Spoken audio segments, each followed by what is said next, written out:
United സെൻട്രലിന് ഇനി rest ഇല്ല. എല്ലാ ദിവസവും യുണൈറ്റഡായിട്ട് ബന്ധപ്പെട്ട് എന്തെങ്കിലും കാര്യങ്ങളൊക്കെ നടക്കുന്നുണ്ട്. അപ്പോൾ ഓൺസ്റ്റീൻ ബോംബ, ഇന്നലെ ഓൺസ്റ്റീൻ റിപ്പോർട്ട് ചെയ്തൊരു കാര്യമാണ്, അത്ര വലിയ ബോംബൊന്നുമല്ല.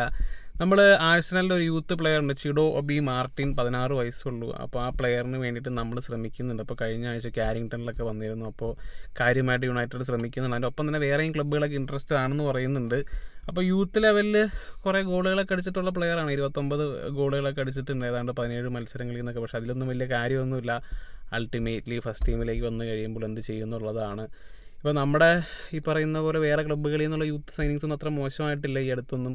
നമ്മൾ ഗാർനാച്ചോനൊക്കെ എങ്ങനെയാണ് നമ്മൾ കൊണ്ടുവന്നത്, അത്ലറ്റിക്കോൻ്റെ യൂത്ത് ട്രാൻസ്ഫർ ആയിരുന്നു. അപ്പോൾ എന്തായാലും ഈ കാര്യത്തിൽ എന്താണ് നടക്കാൻ പോകുന്നതെന്നുള്ളത് ഭാവിയിൽ മാത്രമേ നമുക്കറിയാൻ പറ്റുള്ളൂ. ഇപ്പോൾ എന്തായാലും വേറെ കുറേ വാർത്തകളൊക്കെ ഇന്നലെ രാത്രി വന്നിട്ടുണ്ട്.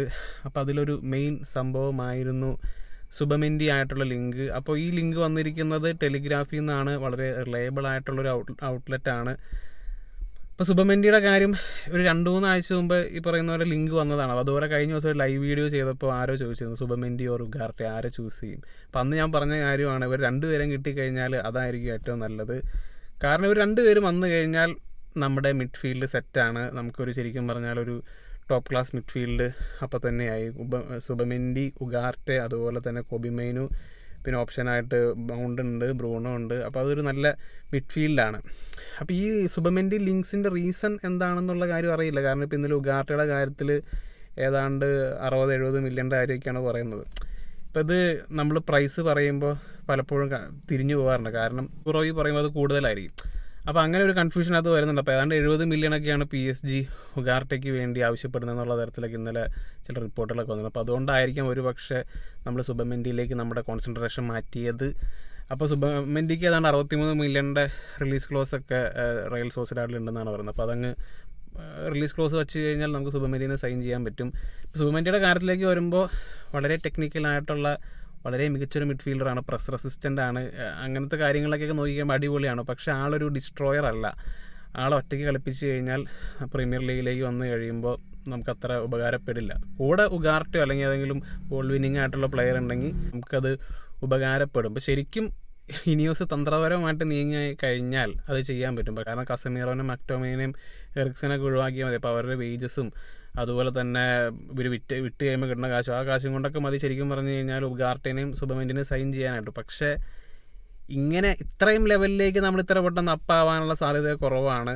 അപ്പോൾ അതുകൊണ്ട് തന്നെ രണ്ടുപേരും ഒരുമിച്ച് വരുമെന്നുള്ള കാര്യമൊക്കെ ഒരു ബിഗ് ക്വസ്റ്റ്യൻ മാർക്കാണ്. അതിനുള്ള സാധ്യതകളൊക്കെ കുറച്ച് കണ്ടാൽ ആ പ്രതീക്ഷയെ കുറച്ച് വെച്ച് കണ്ടാൽ മതി. പക്ഷേ ഐഡിയൽ കേസിൽ ഇവർ രണ്ടുപേരും വരിക, അതുപോലെ തന്നെ മെയിനു, പിന്നെ എൻ്റെ ഇടയ്ക്ക് റാബിയോട്ടിൻ്റെ പേരിടയ്ക്ക് ലിങ്ക് ഉണ്ടായിരുന്നു. കാരണം റാബിയോട്ടായിട്ട് നമ്മൾ നിരന്തരം ലിങ്ക് വരുന്നൊരു പ്ലെയറാണ്. ടെൻഹാഗ് വന്ന സീസണിൽ നമ്മൾ കസമീറോനെ സൈൻ ചെയ്ത സമയത്താണെങ്കിലും റാബിയോട്ടായിട്ട് നമ്മൾ ഹെവി ലിങ്ക് ഉണ്ടായിരുന്നു. അപ്പോൾ അന്ന് റാബിയോട്ടിൻ്റെ അമ്മയാണ് ഏജൻറ്റ്. അപ്പോൾ പുള്ളിക്കാരി എന്തൊക്കെയോ കുത്തിത്തിരിപ്പ് ഉണ്ടാക്കിയിട്ടാണ് അന്ന് നടക്കാറുന്നത്.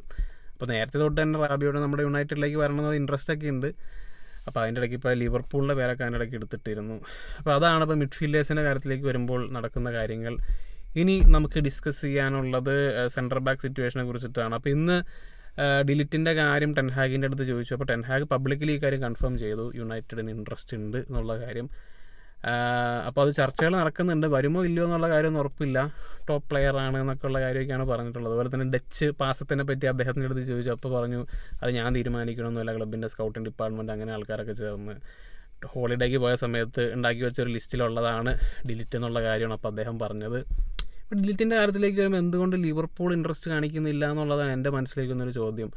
കാരണം അവിടെയും ഈ പറയുന്ന പോലെ ഡച്ച് പാസും ഉണ്ട്, അവിടെയും 2-3 ഡച്ച് പ്ലെയേഴ്സ് ഉണ്ട്, മാനേജർ ഡച്ചാണ്, അതുപോലെ അവർക്കൊരു സെൻട്രൽ ബാക്കിൻ്റെ ആവശ്യമുണ്ട്. അപ്പോൾ അതുകൊണ്ട് 50 മില്യൺ ആ റേഞ്ചിൽ അവർക്ക് കിട്ടിക്കാൻ ശരിക്കും പറഞ്ഞു കഴിഞ്ഞാൽ അവരെ സംബന്ധിച്ചൊട്ടും മോശമല്ലാത്തൊരു കാര്യമുണ്ട്. അപ്പോൾ നമ്മൾ ബേസിക്കലി നമ്മുടെ ഫസ്റ്റ് ചോയ്സ് ആയിട്ട് കാണുന്ന ബ്രാന്ത്വൈറ്റിനെയാണ്, അതുപോലെ യൂറോനെ നമ്മൾ പൊക്കി.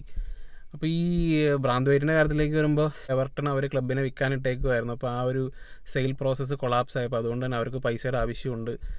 അപ്പോൾ ചിലപ്പോൾ നമുക്ക് കിട്ടാനൊരു സാധ്യത ഉണ്ട് എന്നുള്ള തരത്തിൽ ഇന്നലെ ചില റൂമേഴ്സൊക്കെ കേട്ടിരുന്നു.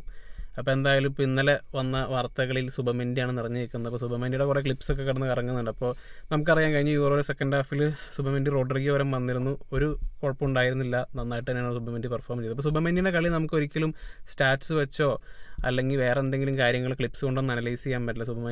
സുബമെൻഡിയുടെ കളി കണ്ടാൽ മാത്രമേ നമുക്കത് ശരിക്കും അനലൈസ് ചെയ്യാൻ പറ്റുള്ളൂ. കാരണം സെർജിയോ ബുസ്കറ്റ്സിനെ പോലത്തെ ഒരു പ്ലെയറാണ്.